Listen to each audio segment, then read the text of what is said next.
చెప్తా ఇగో మీడియా మిత్రులకి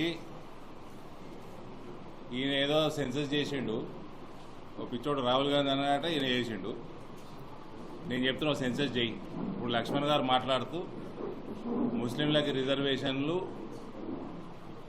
religious basis మీద అంబేద్కర్ గారు పెట్టలేదు చేయకూడదు అని తీసుకొచ్చి 90% ముస్లింలట బీసీలట ఇట్లా రేవంత్ రెడ్డి తుర్కోళ్ళకి చెంచాగిరి చేద్దామని అనుకుంటున్నాం. ఇప్పుడు ఒక కొత్త సెన్సెస్ చేయి లక్ష్మణ్ గారు ఉదారత చూడండి. రిజర్వేషన్ లేకున్నా కూడా మైనారిటీలకి మైనారిటీ వెల్ఫేర్ ప్రోగ్రామ్స్ నుంచి ఫండ్ ఇవ్వమంటున్నాడు పాపం. ఒక కొత్త సెన్సెస్ చేయి రేవంత్. నా డిమాండు తుర్కోల దగ్గరికి వెళ్ళి రాష్ట్రానికి ఎంత ఆమ్దాన్ని వస్తున్నది, హిందువుల దగ్గరికి వెళ్ళి ఎంత ఆమ్దాన్ని వస్తుంది చెప్పు. ఫస్ట్ ఒక సెన్సెస్ చేయి, ఆమ్దాన్ని తీసుకురాపో. కరెంటు బిల్లు వసూలు చేయలేదు దద్దమల్లి మీరు ఓల్డ్ సిటీ పోయి. నీ హైడ్రా మతమేందా? నీ హైడ్రా జేసీబీ మతం చెప్పు. పోయిందా ఇలాంటి వరకు ఆడికి పోయిందా? ఓవైసీ ఖాళీలో కొడతాడు. హైడ్రా మతం చెప్పు, ఇంకోటి చేయి, సర్వే చేయి. తుర్కోలోకి వెళ్ళి రాష్ట్రానికి ఎంత ఆమ్దాని ఉన్నది, హిందువుల దగ్గరికి వెళ్ళి ఎంత ఆమ్దాని ఉన్నది చేయి. చెప్పమ్మా. నిరుద్యోగులకి 4,000 వృత్తిస్తా, నిరుద్యోగ వృత్తిస్తా అన్నావు. చెప్పక ఊకే కులచిచ్చు పెడదామని చూస్తున్నాడు. ఇప్పుడు చేయి సర్వే. ఇది తుర్కోలు ఎంత ఆమ్దాని ఉన్న తెలంగాణకి, హిందువులు ఎంత ఆమ్దాని ఉన్న చేయి. నీ హైడ్రా మతం ఏందో చెప్పు. రేవంత్ రెడ్డి గారు కాంగ్రెస్లో కొత్తగా వచ్చినాడు. కాంగ్రెస్ చరిత్ర తెలియదు. నెహ్రూ గారు, ఇందిరాగాంధీ, రాజీవ్ గాంధీ ప్రధానమంత్రులు అయినారు. మొదలు మీరు ఎందుకు సెన్సస్ చేయలేదు వాళ్ళని అడగమని రేవంత్ రెడ్డి. ఇన్ని సంవత్సరాలు మీ దేశాన్ని పాలించారు కదా. We're not against any caste census.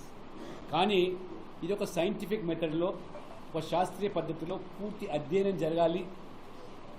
అంతేగాని ఈ రకంగా తప్పుల తడకలతో సర్వే చేసి మేము చేశాము. ఇవాళ దేశంలో ఎక్కడైనా చేసిందంటే బీహార్ గవర్నమెంట్, ఎన్డీఏ గవర్నమెంటే చేశాము, బయట పెట్టాము, తీర్మానం చేశాము. 69% ఆ రేషియో ప్రకారం రిజర్వేషన్ అడిగాము.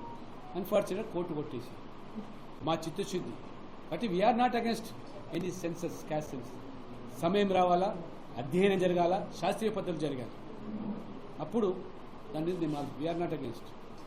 మరి 1 కోటి మంది తక్కువ ఉన్నారు కదా, ఏమైంది? ఏమన్నాడు? 1 కోటి మంది జనాభానే తక్కువ ఉన్నారు ఆయన సెన్సెస్లో. మొన్న చెప్తే కదా, కవర్ చేసిరు కదా మీరు. వాళ్ళ వెబ్సైట్లే, రాష్ట్ర ప్రభుత్వం వెబ్సైటే, ఎలక్షన్ కమిషన్ ఎలక్టోరల్ రూలు, వీళ్ళు చేసిన సెన్సెస్. మళ్ళీ దాని లెక్క ప్రకారమే 1 కోటి మంది గాయబన్నారు. దాని గురించి ఏం చెప్తారు మరి? నువ్వు ముందు 42% లోకల్ బాడీ రిజర్వేషన్ ఇస్తాను బీసీలకు. ఆ మాట కట్టుబడి ఉండు. మమ్మల్ని అడిగి హామీ ఇచ్చిన. అవును, ఇప్పుడు ఏమన్నాడు కొత్తగా, మేము ఇలా తీర్మానం చేస్తాం, కేంద్రం పడేస్తాం, మీరు చూసుకోండి అంట. పడేయి, అది కూడా చెప్తున్నాను ఇవాళ. ఇంతకుముందు అరవింద్ చెప్పినట్టుగా నువ్వు చేసి పంపించు. ప్రొవైడెడ్ నువ్వు పంపించే దాంట్లో బీసీలు ముస్లింలు కాదని పంపించు.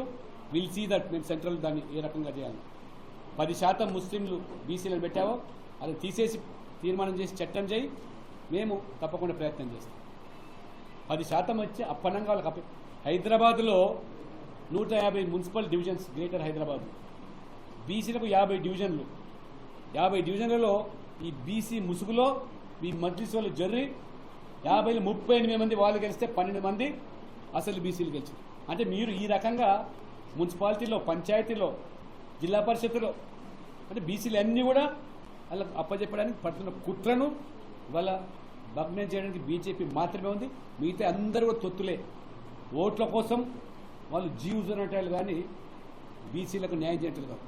మోదీ గారు ఈ సమాజంలో బీసీ, ఎస్సీ, ఎస్టీలతో పాటు అగ్రవర్ణంలో పేదలు కూడా మొదటిసారి రిజర్వేషన్ ఇచ్చింది మోదీ గారు. 10%. అగ్రవర్ణాల్లో కూడా కొంతమంది పేదవాళ్ళు ఉన్నారు. బ్రాహ్మణులు వారు రోజు పౌరోహిత్యం కోసం ఏ రకంగా పాపం నా దగ్గరనే చిక్కటిపల్లి అరుగుల మీద స్వరాజ్ హోటల్ దగ్గర 100 మంది అంత ఉదారమైన మనస్తత్వంతో వాళ్ళకి రిజర్వేషన్ ఇచ్చారు. కానీ we're not against any section. మీరు చిచ్చు పెట్టడానికి ప్రయత్నం చేస్తారు. ప్రజలు మోసపోవాలి. మరిన్ని ట్రెండింగ్ వీడియోల కోసం న్యూస్ 18 తెలుగు యూట్యూబ్ ఛానల్ను సబ్స్క్రైబ్ చేసుకోండి.